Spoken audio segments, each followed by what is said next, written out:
Ian, tell me about this SimRefinery thing. So SimRefinery was released and caught by the Obscuratory, The Obscuratory for games unplayed and unknown. which is run by, I believe his name is Phil Salvatore. Salvador.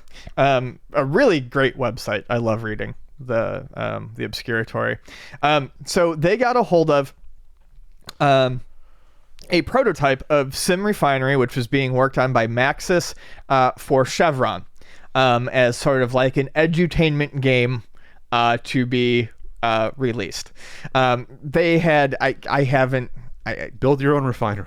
they were talking about a month ago about how Maxis, did this, and they were talking about SimRefinery, and on, I think it was, Well, all the different educational titles. It found Yes. that there was like a spin-off company that was working on different products. for like games. different companies and stuff like that. Like a health care product, Yep. and there was other ones. Yeah. So, SimRefinery was one of them, and someone on, I believe it was the message board that I always want to call it NeoGAF. I don't know what it's called what it's called now. Reset Era. Reset Era, I think, is what it is. I think it was someone on Reset Era actually had one of the discs, and they sent it off to him. They didn't know what was on it. There was some fear there that it might have been overwritten with like Doom or something like that. They didn't know until they saw it. So yeah, the disc was backed up and saved, and they streamed a copy. They streamed themselves playing the game, I think, last week, and it's incomplete, but it's still interesting to see that There's something exists. there. Yeah.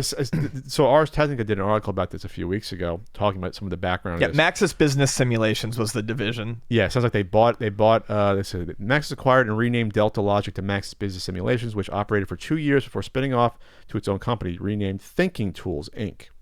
So I'm sorry, it was Ars Technica where they found someone found the disc.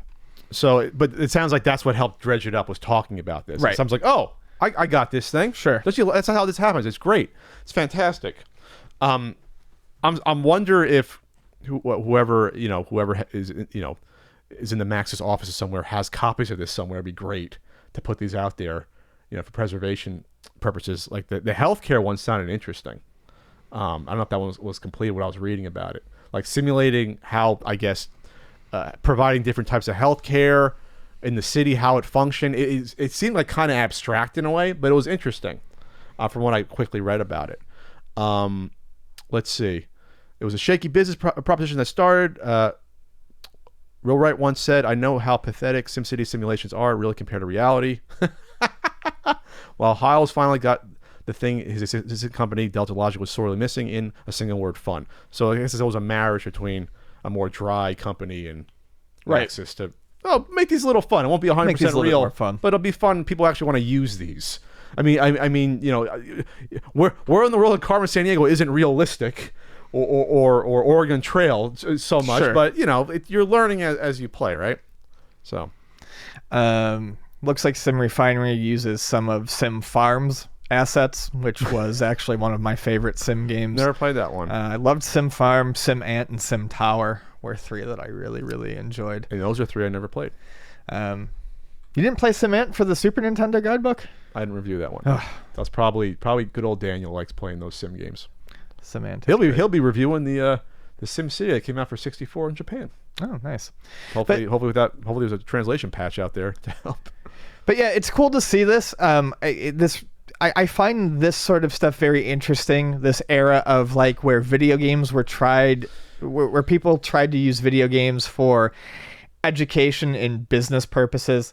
We've seen it in Japan a couple of times. There was the Master System game that talks about traffic safety that we talked about on here. And then there was the NES game that was actually, I think it might have been a refinery or something like that. No, it was like safety protocol working. It was like a safety protocol game. Yeah, safety protocol game. So I think that's interesting, and I wonder how much of this is like going on now. How much gamification is actually being done in training? Well, remember the PC era. PCs were adult products. Yes. Up until mid 90s, if you want to say even late 90s, they were extremely expensive, obviously, but they were very difficult to use until probably Windows 95.